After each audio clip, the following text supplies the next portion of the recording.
तर यापुढे जाऊन स्थानिक स्वराज्य संस्थांच्या निवडणुका पुढे ढकलण्याची मागणी विरोधी पक्षांनी केली आहे।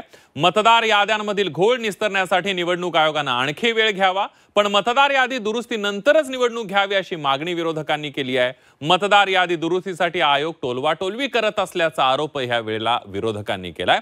विरोधकांचे आरोप आणि सुप्रीम कोर्टाने घालून दिलेली डेडलाईन या कात्रीत निवडणूक आयोग अडकल्याचं दिसतंय।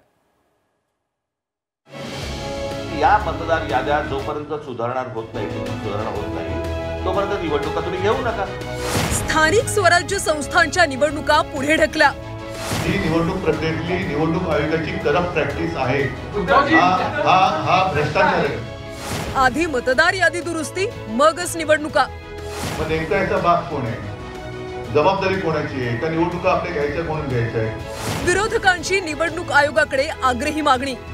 निवडणुकीत आपण हारलो तर आधीच परसेप्शन क्रिएट करण्याकरता ते करतायत।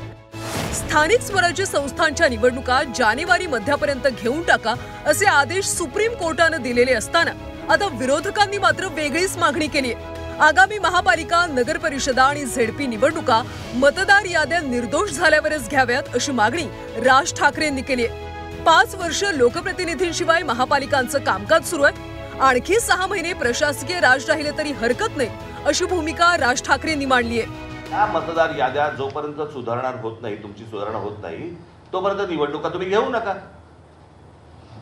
आता साधारणपणे आपण जर समजा महानगरपालिकेच्या किंवा स्थानिक स्वराज्य संस्थांच्या निवडणुका जर समजा आपण पाहिल्या तर गेल्या 5 वर्षामध्ये निवडणुका झालेल्या नाहीयेत। मग जर 5 वर्ष जर समजा या निवडणुकांमध्ये गेलेली असली तर मग याद्या सुधारण्यासाठी अजून 6 महिने गेले तर काय फरक पडतो? आणि मला असं वाटतं की या याद्या सुधारल्याशिवाय त्यांनी निवडणुका घेऊ नये हेच आज आम्ही त्यांना सर्वांनी सांगितलं आहे। राज ठाकरेंच्या या भूमिकेला उद्धव ठाकरेंनी सुद्धा पाठिंबा दिला। निवडणूक आयोग लोकशाहीच्या निवडणुका हुकुमशाही पद्धतीने घेत असल्याचा आरोप उद्धव ठाकरेंनी केला। निवडणूक आयोगातल्या अधिकाऱ्यांचं वर्तन हे भ्रष्टाचारी असल्याचा आरोप देखील त्यांनी केला।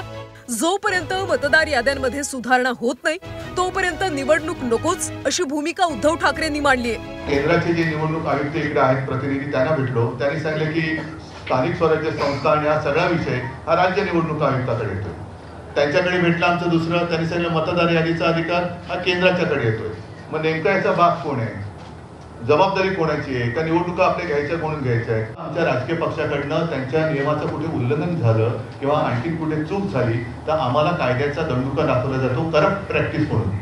आता आमचं म्हणणं असं आहे की ही निवडणूक आयोगाची करप्ट प्रॅक्टिस आहे। ही निवडणूक आयोगाची करप्ट प्रॅक्टिस आहे। ज्याप्रमाणे स्वतः शिवसेना प्रमुखांना ती शिक्षा भोगावी लागली होती, त्यांचं 6 वर्ष मतदानाचा अधिकार हिरावून घेतला गेला होता। आता निवडणूक आयोगाला आणि निवडणूक आयुक्तांना काय शिक्षा करायची जर त्यांनी सुधारणा केली नाही तर? कारण ही निवडणूक प्रक्रियेतली निवडणूक आयोगाची करप्ट प्रॅक्टिस आहे। हा भ्रष्टाचार आहे। आम्ही त्यांच्याशी बोलत असताना मुहूर्त काय लागला त्यांनी कळत नाही, पण त्यांच्या निवडणुकांचा कार्यक्रम जाहीर केला। आम्ही त्यांना स्पष्ट शब्दात सांगितलेलं आहे की जोपर्यंत हा संपूर्ण निवडणूक मतदार यादीतला घोळ तुम्ही त्याच्यावरती काही स्पष्टीकरण किंवा तो सुधारत नाही तोपर्यंत या निवडणुका होता कामा नयेत। सुप्रीम कोर्टाचा त्यांनी आदेश आम्हाला दाखवण्याचा प्रयत्न केला, पण सुप्रीम कोर्ट असं कधी कुठेही सांगत नाही की तुमच्यात काही दोष असले तरी चालतील, पण ह्या तारखेच्या आधी निवडणुका घेतल्याच पाहिजे। हा सर्वोच्च न्यायालयाचा काही तसा निर्णय नाही। त्यांनी सांगितले की या निवडणुका सदोष असता कामा नयेत आणि निष्पक्षपातीपणाने ते झाले पाहिजे। मतदार याद्यांमध्ये अनेक दोष आहेत, अनेक त्रुटी आहेत, त्या दूर करण्यासाठी निवडणूक आयोगाकडे अनेक सॉफ्टवेअर टूल्स असल्याचा दावा जयंत पाटलांनी केला। 2022 पासून डुप्लिकेट नावं दूर करण्याचं सॉफ्टवेअर वापरलंच गेलं नसल्याचा आरोप राष्ट्रवादी शरद पवार पक्षाने केलाय। फोटो आयडेंटिटी सेम आहे असे बघून ते नावं बाजूला काढता येतात, त्याचं एक वेगळं सॉफ्टवेअर आहे। नावं एकत्रित करून सगळी नावं कंपेअर करून ती डुप्लिकेट झाली असतील तर ती नावं बाजूला काढायला सॉफ्टवेअर आहे। हे सॉफ्टवेअर 2019च्या निवडणुकीच्या आधी वापरलं जायचं, पण दुर्दैवाने 2022-23 नंतर हे वापरलंच नाही। तर आम्ही त्यांना कालच विनंती केली की हे सॉफ्टवेअर वापरा आणि हे डुप्लिकेशन जे आहे ते काढून टाका। निवडणुकीआधीच विरोधकांनी पराभवाचं कारण शोधून ठेवल्याचा आरोप मुख्यमंत्री देवेंद्र फडणवीसांनी केला। विरोधक संभ्रमात असल्याचा टोला देखील फडणवीसांनी लगावलाय। इतके कन्फ्युज्ड विरोधक मी माझ्या जीवनात बघितलेले नाहीत। आणि इतके मोठे मोठे लोक हे सगळे, त्यांना कोणाकडे गेलं पाहिजे, कायदा काय आहे, या सगळ्या गोष्टी माहिती आहेत की नाही मला माहिती नाही, पण मला असं वाटतं की त्यांना सगळं माहिती आहे.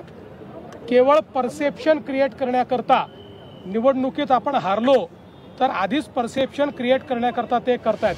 सुप्रीम कोर्टानं जानेवारीच्या मध्यापर्यंत निवडणुका आटोपण्याचे आदेश दिले, तर विरोधी पक्ष निवडणुका लांबणीवर टाकण्याची मागणी करतोय. त्यासाठी मोठं जनआंदोलन उभारण्याची तयारी सुद्धा विरोधकांनी केल्याची माहिती आहे. कोर्ट आणि विरोधकांच्या रेट्याच्या कैचीत अडकलेला आयोग यातून काय मार्ग काढतो याची उत्सुकता आता महाराष्ट्राला आहे. ब्युरो रिपोर्ट, झी 24 तास, मुंबई.